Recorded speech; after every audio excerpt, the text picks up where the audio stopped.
show you some pictures on my laptop. And I said, okay, I'm not medical myself, so I was a little nervous. And he showed me photo after photo of extraordinary injuries that people were facing. And there was one video in particular that just made me gasp out loud.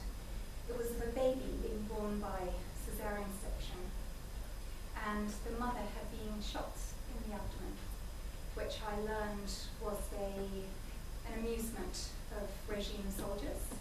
They'd choose a different body part each week to target of a civilian as they tried to get bread or reach a market. And David showed me this video of this emergency caesarean, and there was an awful moment when the baby came out and there was silence. And then suddenly the baby cried out, and tears came to my eyes. And I probably fell in love with David that day, and I also fell in love with Syria that day. And since then, we've set up a foundation together. We've trained some 500 Syrian doctors, surgeons and anaesthetists in the surgical skills they need to help treat injuries inflicted by conflict. And there's been a lot of conflict. And the health system has coped in such a remarkable way, but it's really taking a toll on the healthcare workers that are trying so valiantly to hold it up. And one of the amazing things about the Syrian revolution is that it also gave space for an extraordinary opening of civil society and an amazing number of humanitarian organizations and health-focused organizations as well, that where doctors and physicians and pharmacists work together to make extraordinary organizations that have provided a health system in areas where there has been no government for a decade. And that's something we're really proud to support. And I'm also so delighted to see one of the surgeons that David operated with side by side as brothers in Eastern Aleppo in 2013 and 14 here tonight.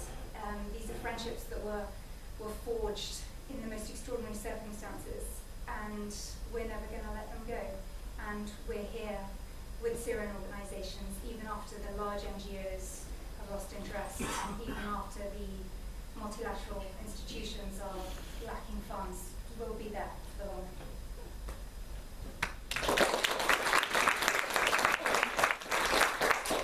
So thank you very much, Ellie, for the brilliant work that you do with the David Nott Foundation, but also I know that David Nott is a hero to many of the Syrian surgeons and healthcare workers continue to work in Syria, but also the Syrian surgeons that we have in the room who have done phenomenal work over the last 12 years now, when they have been forgotten, when they have lived under siege, when they have worked without any equipment, when they have worked without any resources, when they have worked when they have been attacked in the same way that their loved ones and communities have been attacked. And I think we need to acknowledge them with gratitude every day, because as many of you will know, Idlib at the moment is under fire, and there are surgeons working still in these circumstances, many with the skills equipped to them by the David Nott Foundation. Celine, I'd like to step back here. So what is it that drove people to rise up as a revolution? So you used to go back for the summers to Syria. I used to go back. I was born in the UK, but I used to go back. It was rather beautiful. It was sunny. It was quite relaxed. It seemed really nice, actually. So what is it that people rose up against? What injustices did they face even before the revolution, let alone afterwards? Well, hello everyone. Thank you so much for Stan, for SOS, and for everyone for hosting us and allowing us to be here and to tell the stories over and over again. And we were actually just here recently at the FCDO, so we're so grateful to be back in London to be able to do this. And if we go back to what inspired these people to go out and to ask for such a low bar of human rights. And I mean, they went out with flowers and water in the first protest, and they were asking for freedom and for their dignity, because simply there was, over the last 50 years of the Ba'ath Party in Syria,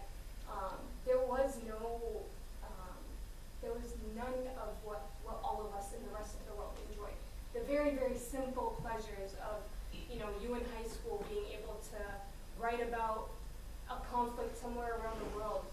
You were not able to get those resources to be able to write this. You were not able to ask questions as to why certain branches look like this and why certain, why do they act like this? Why is there so many photos of this president everywhere that we go? And it's very interesting because, because I lived outside of Syria and I would come and visit in the summer, and you don't realize this as a child, but then now recently I was in Turkey with my family, and then my baby sister asked, like, who is this? And it was Atatürk. And I'm like, I wonder if I asked that when I was a child and I would go and visit. It was simply a dictatorship, and we have a famous saying in Syria that says, the walls listen. So whatever, even if you were home, even if you had those private book clubs, which a bunch of my dad's friends had in Syria, and they would meet up every once in a while, and they would talk about a certain book that was banned in Syria that was never allowed to be there. But they were arrested, and they spent tens of years in prison. They were tortured, and their stories are just like all of the detainee stories that we saw in the Caesar photos, and that Mohammad tells us, and that the gravedigger and the bulldozer driver tell us. So they wanted just the simple, very average life that all of us human beings are so privileged to live all around the world under a non-dictatorship. Cool. So thank you, Celine. I would like to talk now, or encourage you to discuss our current situation, because there is a bit of a media blackout about what is going on across Syria. I don't realise it, I think many of you won't realise it, because actually our news feeds and our messages are filled with these stories. But for those that don't have those direct connections, Mohammad, can I turn to you just to discuss some of the inspiring things that are happening, but some of the horrific things that are happening at the moment? Thank you, Aula. So unfortunately, over the last few years, if we look at the 12-year story here, I'm sure everyone here has their own stories and their own problems and their family attachments and all that stuff. So over 12 years, we could see a decreasing appetite towards supporting Syrian people. And as Ellie said, even NGOs, recently, they started dropping down their funding and support to Syrian people. People fed up with this story, and it's a dictatorship, and Russia intervened in the story, and there's no hope at all until the earthquake came and came to the story. And I believe, it was not only shaking the earth there to destroy and demolish the infrastructure and the buildings and part of Syria and Turkey, but in fact, it shaped the whole situation about the politics around Syria. When the time people talking about normalization with Assad regime, that there's no way that we can bring them back to justice and accountability and all that stuff.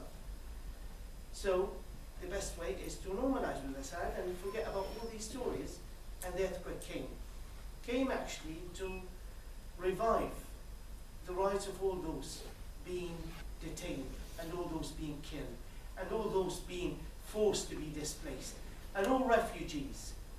It was a shake not only for the earth, but I believe in the politics around Syria as well. And unfortunately, 8,000 people died in the northern part of Syria, and some parts of Syria under regime control as well. But if we look at the overall situation in Syria, about the economic situation in the areas under regime control, in northwest Syria, in northeast Syria, in Rokban camp, where Syria Emergency Task Force did fantastic job to break the siege there. So if we look at all these fragments of our beloved Syria, so the situation is not that great. But to be honest, I look always more optimist, and I say if we are not under barbaric attacks from airstrikes, from Russian side or regime side, then the other parts of Syria will flourish very quickly. Because we have the will of Syrian people. We have the desire for a better Syria and a future which is a rosy future for Syrian people. what I want to say, unfortunately, I mean, when we talk at the present moment about Syria, and lots happening in the region as well, not only in Syria, and it's sort of like the dynamics in the region, Lebanon, Palestine, Jordan, Iraq, all that stuff are unfortunately influencing Syria.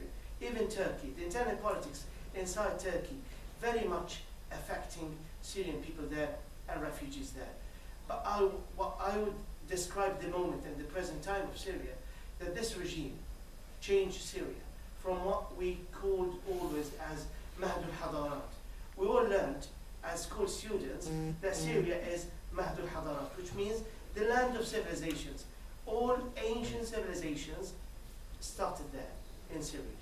And now it's from Mahd al-Hadarat ila Ard al-Mukhaddirat. It's from the land of ancient civilizations to the land and the country and the state of Captagon and the drugs. This is unfortunately when you see a country and regime failing to control the country in their own way, they have to become a state of drugs, and they have to shift the country from a place to another place. So this is how I describe the moment where we are stuck under the dynamics of the region, the whole region. The regime wanted to label the country as a country and as a state of drugs. They want to put pressure on other countries and the Arab world as well to follow their own agenda, but hopefully there is a time to talk about the Syrian well. The Syrian well, which will never die. I always describe what happens in Syria, and even at the moment, what happens in Idlib, and I'll leave it to other panelists to talk about that one. The airstrikes may break walls, infrastructure, streets, country, buildings, all that stuff, but it will never ever break the Syrian well, and the Syrian human beings, and the free people, and those who have the real desire to change Syria from place to another place. They wanted a land and a state of narcotics and drugs, and we want Syria to be back again as the land of civilization.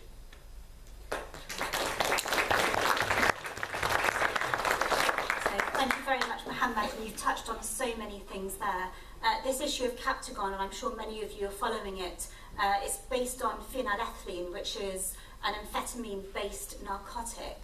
And we're talking a multi-billion-dollar industry that essentially is continuing to fund the conflict in Syria, the weaponry in Syria, but also because of the spillover into the region is also making other countries stand up and notice. So it's a very frightening development, and I can tell you many anecdotes of factory owners being forced to produce this drug and feeling that they have no choice. They may have been loyalists but have now had to leave because of the threats to their lives and to that of their loved ones. We will touch on the protests in Sweden, I think, a bit later because it's really important and again speaks of the Syrian spirit that cannot be suppressed across the country. But again, with Ellie, I would like to come back to this question about healthcare. Today, this week is Mental Health Week for WHO and internationally. The mental health of Syrian, let alone the physical health across the board of Syrians and our health systems across Syria have been devastated by this conflict. As a physician, I always say that I don't like to talk about politics, we're discouraged from it. But can you discuss this intersect between health and peace, peace and health, politics and health? Because I know that's what you've been studying and what that looks like for Syria. No, I remember the first awesome conference I went to was in Gaziantep in 2015, and I was very ignorant of health. My background is political science, international relations. I worked for a foreign policy think tank, and so with David we travelled to Gaziantep to this awesome conference, and the buzz there was extraordinary. It felt like a Ministry of Health in waiting. There were data modelers, people from Yale, people from Harvard, these bright minds who were basically building this shadow health system, this parallel health system. And I found it extraordinary and very, very interesting, this idea of governance where there is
health system is often examined for the qualifications of the structures, the care that's given.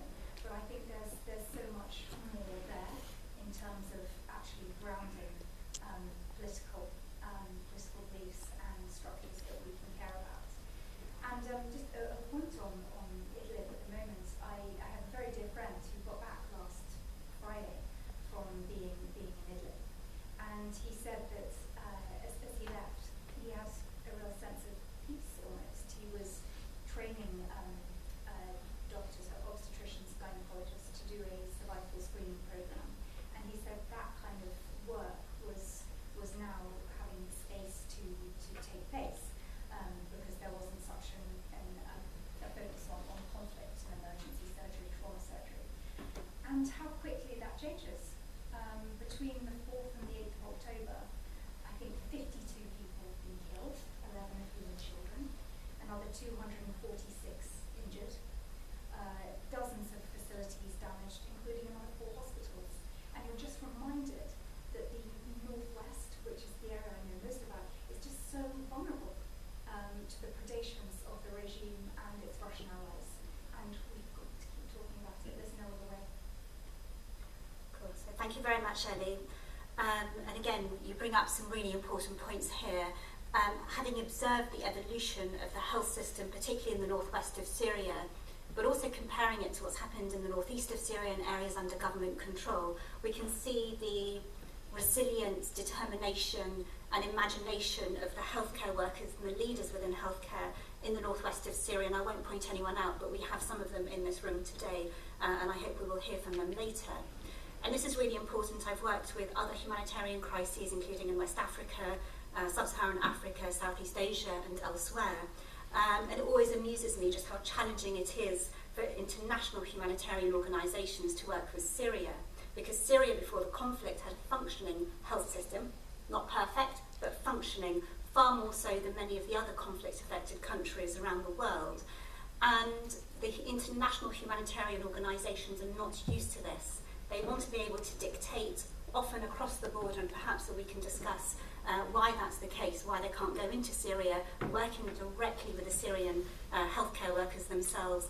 And just as a reminder, I hate figures, because behind every figure there's a human, but at least 950 healthcare workers have been killed in the course of their work, let alone, secondarily, let alone those detained, let alone those tortured or forced from their homes.